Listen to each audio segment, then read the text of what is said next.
Hello everyone, welcome to English class. In this class, we are going to enjoy and learn a very beautiful poem, Echoing Green, by William Blake.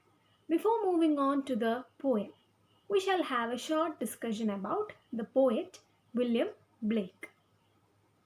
Blake was an English poet and philosopher, and he is very famous for his two poetry collections, namely Songs of Innocence and Songs of Experience. In most of his poems and writings, we will come across the relationship between man and nature. This poem, Echoing Green, also reflects the relationship between man and nature. Begin with a short introduction to the poem, The Echoing Green. This poem is a joyful poem celebrating the spring season. What is the speciality of spring season? It is during the spring season that the plants and the trees starts sprouting out flowers and leaves.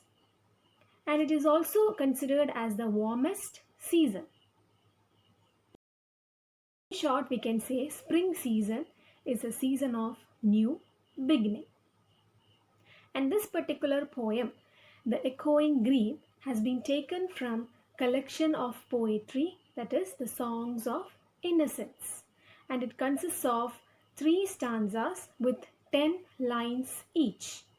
The rhyme scheme that can be seen in this poem is A A, B B, C C, D D and E E. First stanza. The sun does arise and make happy the skies. The merry bells ring to welcome the spring. The skylark and thrush, the birds of the bush, sing louder around to the bell's cheerful sound, while our sports shall be seen on the echoing green. In the first stanza, the speaker is talking about a beautiful morning during spring season, the rising of the sun that makes the sky happy. Not only the rising of the sun, the sounds of the bells could be heard and the sounds of birds could also be heard in the spring morning, which adds to the joy of the situation. Or in simple words, we can say the chirpings of all the birds and the ringing of bell welcome the spring season. Along with this, the poet also explains that the children are also enjoying and playing in the nature. The poet says that while all these are going on, their sports are going on in the echoing green. Now let's take the term echoing green. It actually symbolizes the cycle of life because all this happens. The poet has mentioned so many things that is happening in a spring morning. All this happens every morning and it keeps on repeating just like an echo. Here comes the second stanza. Old John with white hair does laugh away care, sitting under the oak among the old folk. They laugh at our play, and soon they all say, such were the joys when we all girls and boys in our youth time were seen on the echoing green.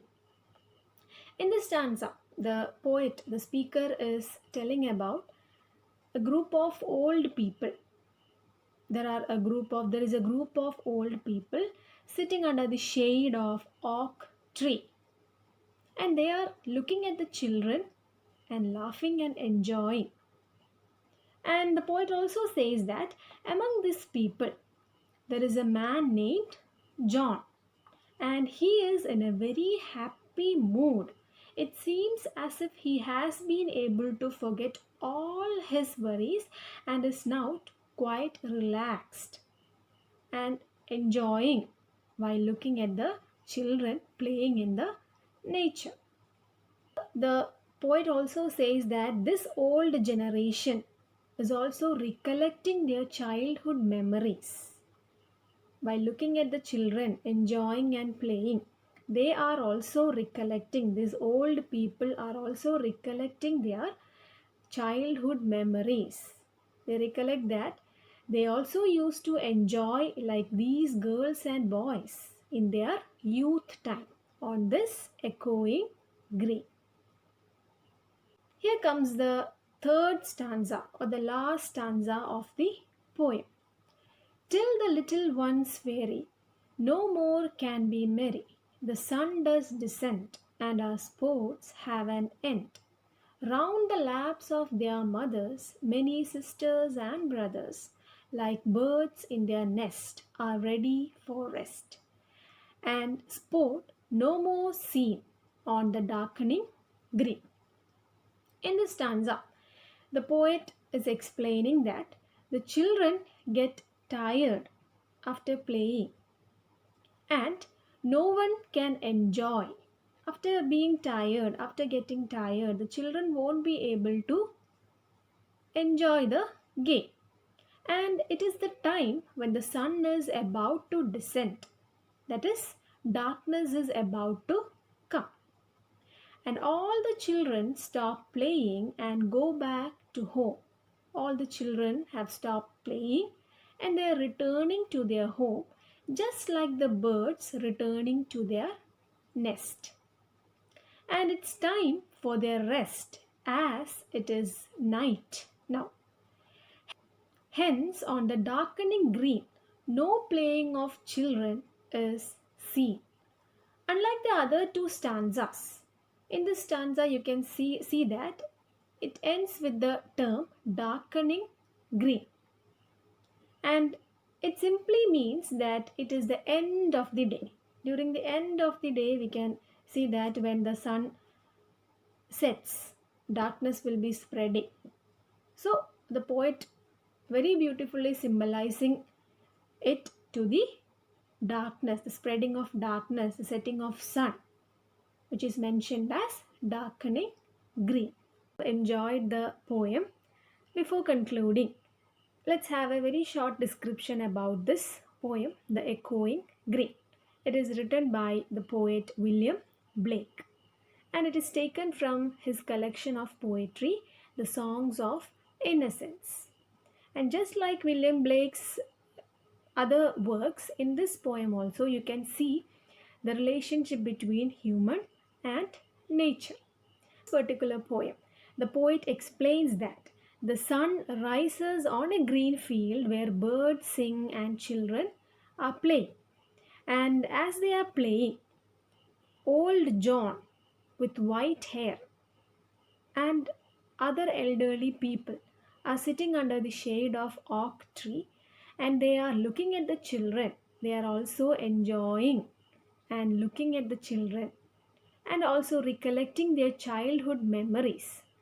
And they remember a time when they were young, energetic, and playful. And eventually, the little ones grow tired, and the sun begins to set, and all the children starts returning to their home in order to take rest. And everything is echoing in the green. That is, everything is going on, repeating just like an echo. And that's all for this class. Thank you for listening.